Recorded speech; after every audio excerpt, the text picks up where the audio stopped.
In relationships, there's usually symptoms that the relationship is in trouble or there's a third party involved in the relationship, as well as distrust and betrayal starting to set in way before the couple ever realizes it. Or maybe one of them knows that something's going badly, but they can't quite put their finger on it. They don't know for sure if there's another person involved or not. Most experts in the field, including myself, when we're in a couples counseling session, we can see the signs, and this is what we look for. These are prevalent in almost every relationship before an affair begins. The first one, the couple starts turning away toward each other. They no longer are connecting. When one couple comes into the room, the other one is not interested. They may be ignoring them. They may be scrolling through their phone. They don't give them any acknowledgement or any attention. They no longer say their name. They no longer are interested in what their partner is looking at or finding interesting or anything else. Secondly, there's a negative, sort of a tense, negative vibe or an absorbing state. Like they no longer are good together. You can just feel it when you're in the room with them. Doesn't feel safe, doesn't feel like they're really together with each other. And this negative vibe has been happening for weeks at home.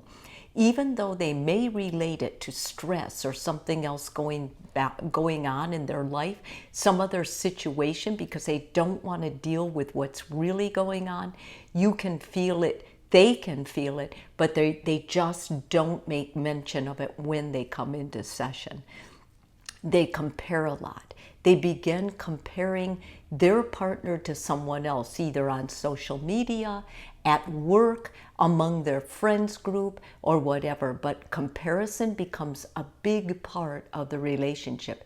Instead of them now looking at what their partner does, looking at their weaknesses and their strengths, they're comparing them to another person, and they're always on the losing end. The partner is always on the bottom end of whoever the comparison is happening with. There's an erosion of trust. They don't trust each other. They don't really think each other is doing what they say. There's a suspiciousness setting in. And you know, this can happen in a normal relationship, kind of in and out. But when this becomes consistent and you're seeing it more than not, then you know something is awry in the relationship, and more than likely it's headed toward an affair. One of the partners begins trashing the other partner, begin talking bad about them. Not sometimes, but all the time. They'll talk to anyone bad about them.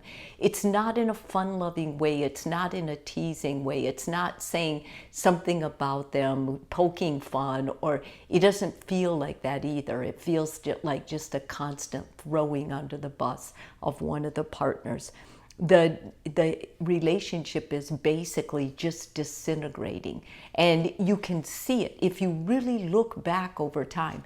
And this is what amazes me. Couples will live in this for years and they don't see it. It's like anything else that kind of disintegrates.